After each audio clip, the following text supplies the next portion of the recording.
யாரு அவருக்கு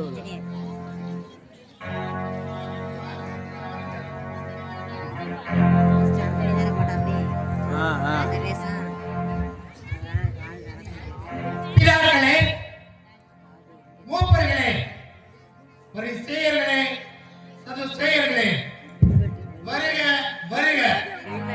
நமது நாடும் நேரமும் ஆலயமும் ஜாதியும் கீர்த்தியுடன் வாங்க. நாம் யாசிக்கும் கீர்த்தியினை தொலைக்க நமக்குள் ஒரு சனியன் உதித்துள்ளார்.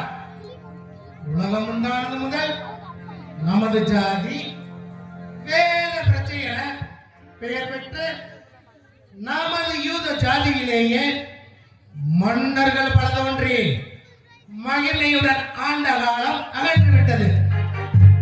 ரோமை அஞ்ஞார சீசன் ஆட்சிக்கு உட்பட்டு நாமெல்லாம் அவமானம் அடைந்திருக்கும் இச்சமயத்திலே நமது பிரஜைகள் பேய்களை வழங்கும் ரோமருக்கு கீழ்ப்படிய மனமின்றி கட்டாயத்திற்காய் சிலர் வரை செலுத்தியும் சிலர் அதை செலுத்தாமலும் இருப்பதனால் ரோமராயன் நமது பேரில் கடும் கோபமாயிருக்கும் இச்சமயத்திலே நமது ஜனங்கள் நாசேபுரியசியத்தோடே தங்களுக்கு ராஜாவாக்கிக் கொள்ள தேடுகிறார்களே.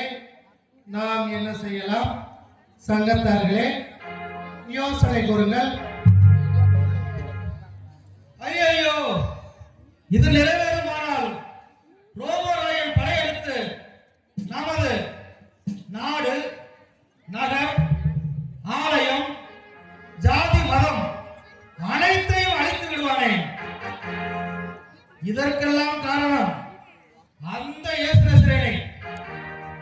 நாடெங்கும் அலைகிறான், ஊமைகளை பேச வைக்கிறான், உணவர்கள் நடக்கிறார்கள், செவிடர்கள் கேட்கிறார்கள், இன்னும் எல்லா நோயாளியும் குணமடைகிறார்கள்.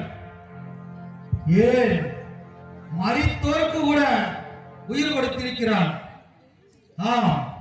மெய்தான், நமது பிரஜைகள் நமது பேச்சை கேட்பதில்லை. அவனது புதுமைகளோ நாளுக்கு நாள் அதிகப்படுகின்றன. அதனால் ஜனங்களுக்குள் அவன் பேரில் உள்ள விசுவாசமும் அதிகப்படுகின்றன.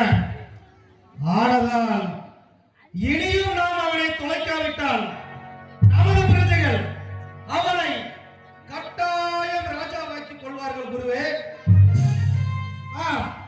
சமீபத்தில் அவன் செய்த புதுமையை கேட்டு என் மனம் மிகவும் பதைபதைக்கிறது மாமா. அப்படியா? அது யாது?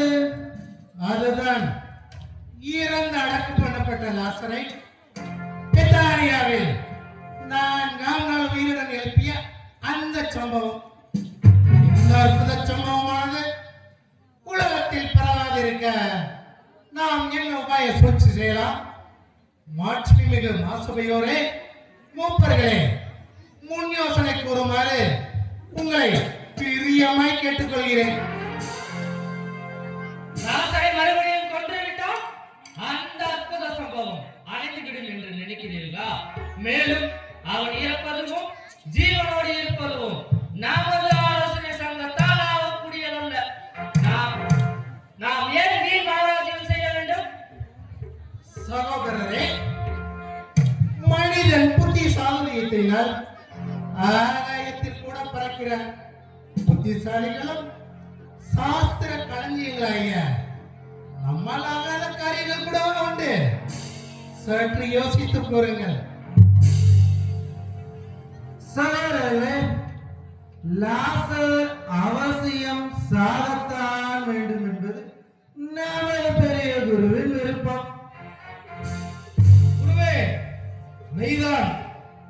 லாசர் இருக்கும் மட்டும் இந்த பூசல் அடங்காது. ஆனதால் அவனை ஒழித்து கட்டுவதே சரி. அதுவே நமது கடமை. நமக்கு யோகிதை, மந்திரம், மோயம், பிள்ளைஞ்சுரியம் இவைகளால் ஒன்றும் ஆகாது. இதுவும் நமது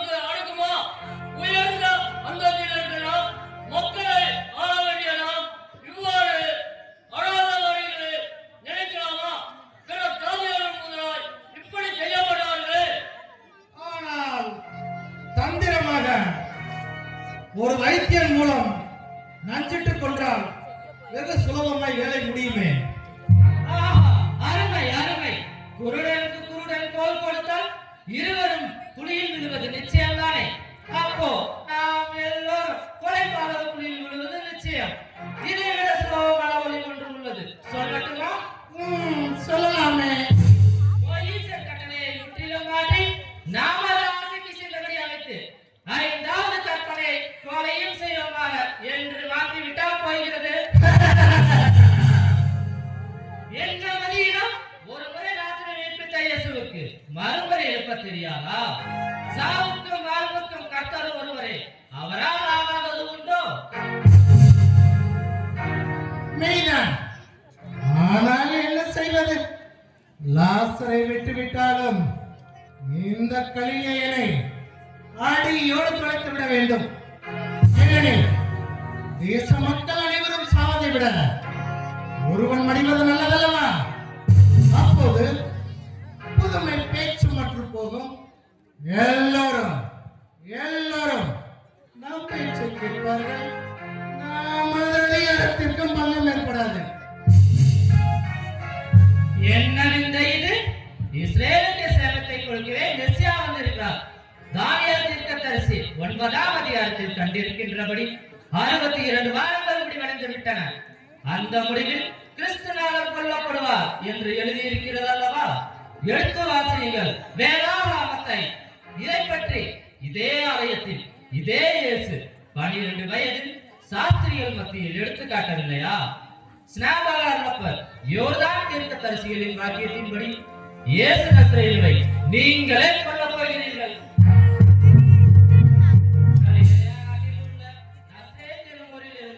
மெசியா வருகிறார் என்ற வேத வாக்கியம் பொய்யாகுமா?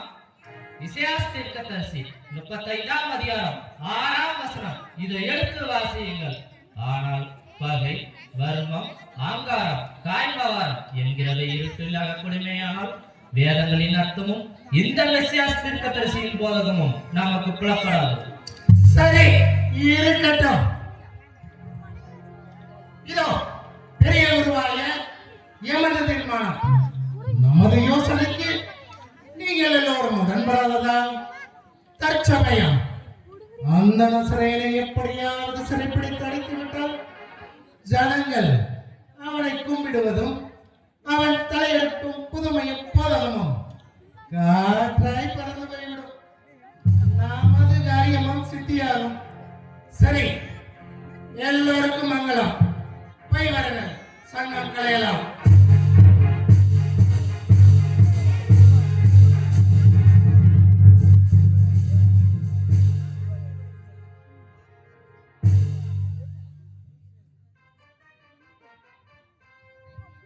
இவன் உயிரோடு இருப்பது நமது அதிகாரத்திற்கு கேடு, இஸ்ரேல் இனத்திற்கு ஈனம். அதனால் நாளைக்கு அவனை பிடிக்க வேண்டும். அப்படியே செய்வோமாமா?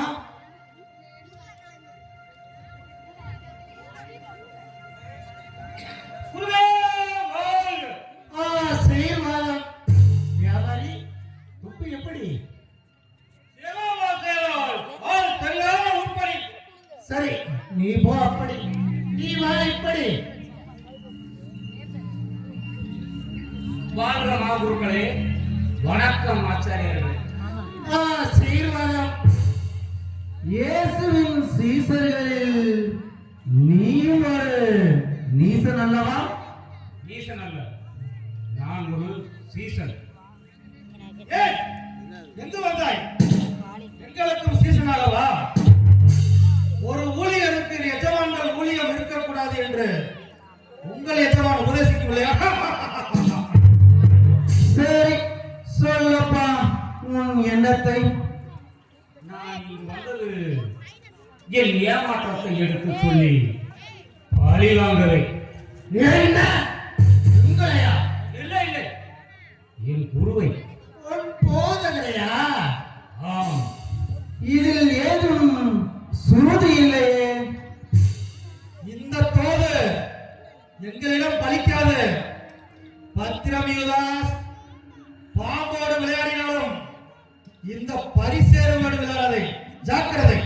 இல்லை, இது பொய்யல்ல, தோதல்ல, சூதுமல்ல, உண்மை. இதுவரை என் குருவை நம்பி ஏமாந்தேன். ஆனால் அன்று அந்த பரிமள தைலத்தை வீணாக்கி அந்த பெத்தானிய பெண்ணை நான் கடிந்து பேசியதற்கு என்னை பலவாறாக இழந்து பேசிவிட்டார். அதனால் அடைந்தேன் அவமானம், கொண்டேன் மஞ்சம், கேள்வியை பழித்து மொழி. ஆமாம், ஏமாற்றம் என்றாயே, இதில் உனக்கு ஏமாற்றம்?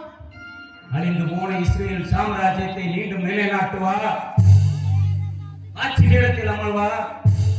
அதில் எனக்கு நீதிமந்திரி பதவி கிடைக்கும் என்று எண்ணி ஏமாந்தேன். எல்லாம் அந்த கழுதை சாவடியோடு முடிந்துவிட்டது. ஆமாம், பெரிய ஏமாற்றமே. ஐயோ பாவம், இளவம்பலம் கனியட்டும் என்ற காத்தகிளி உங்கள் குரு எங்களுக்கும் பிடிக்காது. இன்றைக்கு இப்படி மாறினால் நாளைக்கு எப்படியோ? சந்தர்ப்பவாதிகள் திசை மாறும் காற்றாடிகள் தானே. அப்படி இல்லை குருவே, இதுவரை நீங்கள் என் குருவை பிடிக்க போட்ட திட்டங்களை எல்லாம் நான் அறிவேன். உங்கள் 3 ஆண்டு திட்டமும் முற்றிலும் முடிவடைந்தது. என்ன அபார ஆத்மீக சக்தி தெரியுமா அவருக்கு? ஜெகோ அவர் ஒன்று என்கிறார், ஓயாது தனிமையில் ஜெபிக்கிறார். தனிமை, ஆம், தனிமையில் தான் நீங்கள் அவரை பிடிக்க முடியும். அதுவும் என் போன்ற சீசர்களின் உதவி இல்லாது உங்களால் ஒன்றும் செய்ய முடியாது. அப்போ உன்னால் உதவ முடியுமா? என்னால் முடியும்.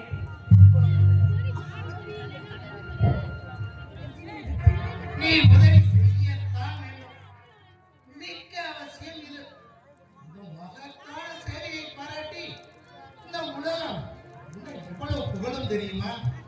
நீ ஏன் தேசாபிமானி, உண்மை மத அபிமானி. உன் சேவையை மெச்சுகிறேன் யுவராஜ். நன்றி சாகுவே, மிக்க நன்றி. சேவை, சேவையை பற்றி மட்டும் மெச்சினால் போதுமா? சேவை என் இயேசுவின் சேவையை விட மேலான ஒரு சேவையை இந்த உலகத்தில் யாரும் கண்டதில்லை தெரியுமா? சேவை. ஆனால் அவருடைய சேவையில் நானும் இருந்தேன். ஆனால் இந்த உலக வாழ்வுக்கேற்ற பலனிலையில் இல்லையே, அதை தேடித்தானே நான் இங்கு வந்திருக்கிறேன். என் சேவைக்கேற்ற உங்களிடமிருந்து வருவது காரணமா இல்லை சன்மானமா? எதுவா இருந்தாலும் பரவாயில்லை. தானம் வாங்கிய கை தாராமலா இருக்கும், காசு வாங்கிய கை அரிக்காதா? ஒரு முறை ஏமாந்து விட்டேன். ஏமாறா இருந்திருந்தால் இந்நேரம் பெரும் பணக்காரனா இருப்பேன். நாங்கள் உன்னை ஏமாற்ற மாட்டோம். சன்மானம் என்ன கேட்கிறாய்? பதவியா, பட்டமா, அல்லது உன் பை நிறைய பணமா? என்ன? பணமா? என் பை நிறைய பணமா? ஆம், 1 கிலோ பணம் உன் பை நிறைய. ஆனால் ஒப்படைப்பாயா உன் குருவை எங்கள் கையில்? நீ காட்டிக் கொடுப்பாயா? காட்டி கொடுக்கிறேன். ஆனால் ஆனால் ஆனால் இல்லை.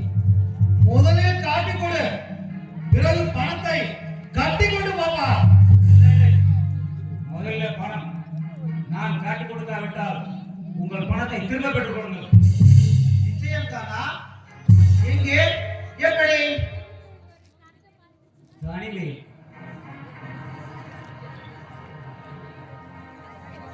ஆனால் யாரும் அறியாதபடி.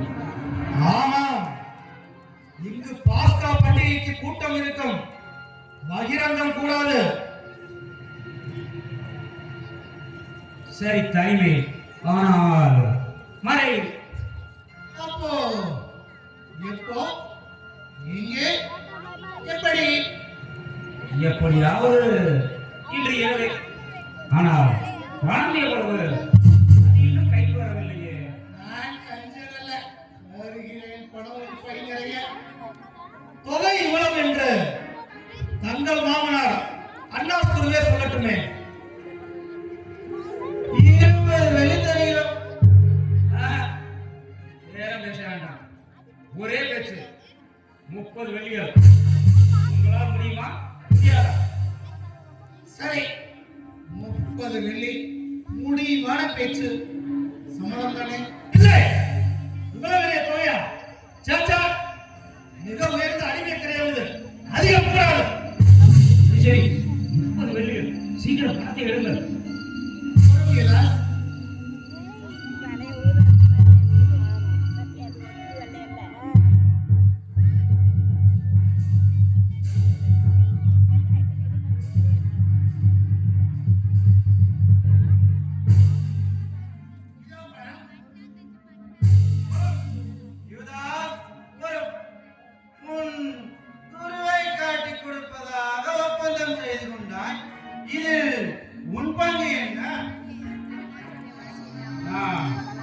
மீறாமல் காட்டி கொடுத்து வருகிறேன்.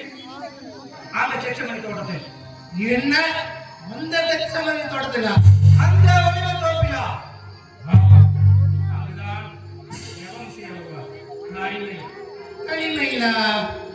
உடன் சீசர்கள் யாரும் வரமாட்டார்களா? என்னை தவிர மற்ற சீசர்கள் தான் வருவார்கள். ஆனால் அவர்கள் எல்லாம் தூங்கி விடுவார்கள்.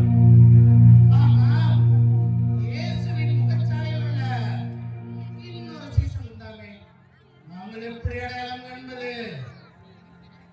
நான் இயேசு யார் என்று உங்களுக்கு சரியாக அடையாளம் காட்டி விடுகிறேன். என்ன அடையாளம்?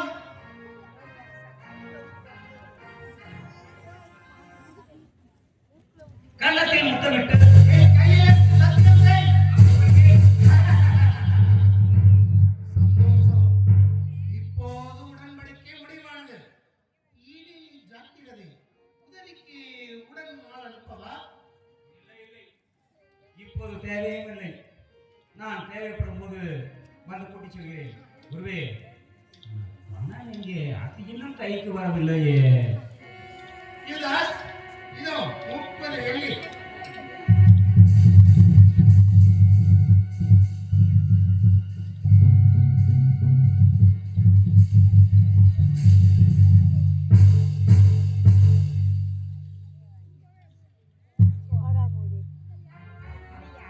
காரியம் கைகூட வேண்டும்.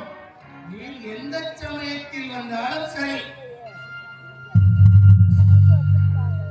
காத்திருப்போ கட்டாயம்.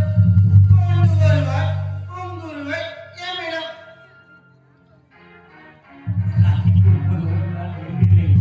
நிச்சயம் உங்கள் பாடு.